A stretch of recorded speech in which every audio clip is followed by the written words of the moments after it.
Hello friend, मैं अभिषेक शर्मा आपका technical classes में स्वागत कर रहा हूँ। यहाँ पे अपन आपके सामने बात कर रहे हैं स्ट्रेंथ ऑफ मटेरियल की चैप्टर नंबर 9 की। तो देख लेते हैं इसके अंदर क्या प्रॉब्लम है। तो सबसे पहले प्रॉब्लम अपन बात कर रहे हैं। यहाँ पे आपके सामने जो प्रॉब्लम है वो है आपकी एग्जाम्पल नंबर 9.1। तो इसमें देख लेते हैं एग्जाम्पल नंबर 9.1 के अंदर आपकी क्या प्रॉब्लम है। Find the centre of gravity of 100 mm into 150 mm into 30 mm T section. तो यहाँ पे आपको एक टी सेक्शन दे रखा है जिसका डायमेंशन आपको दे रखा है कि 100 mm वाइड है, 150 mm लॉन्ग है और 30 mm आपका उसकी थिकनेस दे रखी है उस केस के लिए। तो जब भी अपन इस प्रॉब्लम को, जब भी आपके सामने कोई भी सेंट्रोइड की प्रॉब्लम आती है तो आपको दो चीजें बेसिक आइडेंटिफाई करनी है कि ये जो आपके पास बॉडी है ये आप पहले इसको एक्सेस में डिवाइड कर लीजिए। और एक्सेस आपको इस तरीके से डिवाइड करनी है कि वो किसी ना किसी एक्सेस के थ्रू आपका फोल्ड हो जाए। फोल्ड होने का मतलब क्या है कि अगर वो किसी भी एक्सेस की तरफ फोल्ड होता है, जैसे लेट्स सपोज दैट वो वाई एक्सेस की तरफ फोल्ड हो जाता है, तो उसकी जो सेंटर ऑफ ग्रेविटी होगी आपकी वो एक्स की केस में वो 0 हो जाएगी। जैसे लेट्स सपोज दैट अगर मैं यहाँ पे देखता हूं, यहां से मैंने इसकी एक्सेस ली, एक एक्सेस मेरी यहां से आ गई, तो ये मेरी एक्स एक्सेस हो गई, ये मेरी वाई एक्सेस हो गई। अब आप यहाँ पे देखिए जो टी है वो वाई के अबाउट यहाँ पे क्या है आपका फोल्ड हो रहा है इस तरीके से, यानी कि जो इसकी सेंटर ऑफ ग्रेविटी होगी वो इसी एक्सेस के अलाउंग कहीं ना कहीं यहाँ पे आपको पता पड़ेगी। तो जब आप यहाँ पे देखेंगे तो यहाँ पे एक्स बार की वैल्यू क्या आ जाएगी आपकी, यहाँ पे 0 आ जाएगी। तो सिर्फ और सिर्फ आपको क्वेश्चन के अंदर बाई बार की ही वैल्यू आइडेंटिफाई करनी है।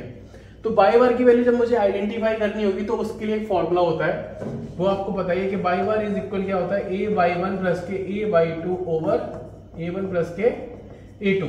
तो यानी कि इस केस के अंदर मुझे अब यहाँ पे सेक्शंस आइडेंटिफाई करने पड़ेंगे कि यहाँ पे मेरे पास नंबर ऑफ सेक्शंस कितने हैं। तो जैसे आप नोटिस करेंगे मैंने यहाँ पे कंसीडर कर लिया, लेट्स सपोज दैट ये मेरा 2 नंबर सेक्शन है, ये मेरा नंबर 1 सेक्शन है। तो इस नंबर 1 सेक्शन का एरिया कितना हो रहा है, तो सबसे पहले आप देखेंगे a1 की वैल्यू कितनी हो जाएगी, 100 मल्टीप्लाई 30, खत्म हो गया। a2 की बात करेंगे तो कितना हो जाएगा, देखो 150 ऊपर दे रखा है जिसमें 30 चला गया तो 120 बचा और ये 30 है, तो 120 मल्टीप्लाई 30 हो जाएगा।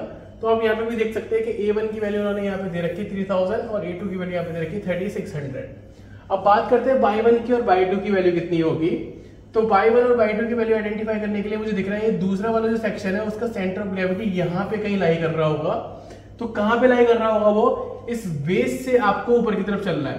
तो आप जब बेस से ऊपर चलोगे तो ये रेक्टेंगुलर बॉडी है तो उसका कहाँ पे होगा, उसके हाफ डिस्टेंस पे होगा।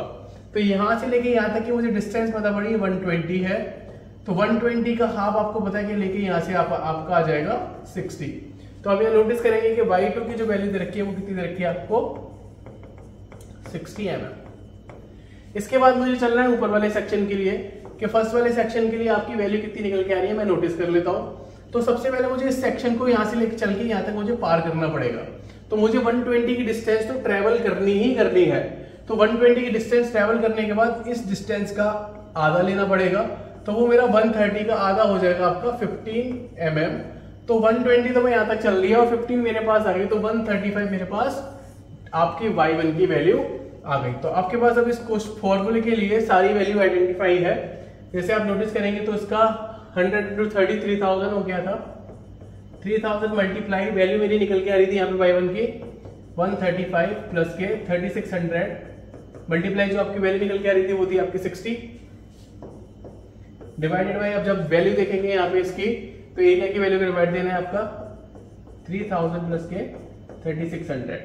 जब आप इसका डिवाइड देंगे तो आपके पास वैल्यू निकल के आएगी 94.1 mm।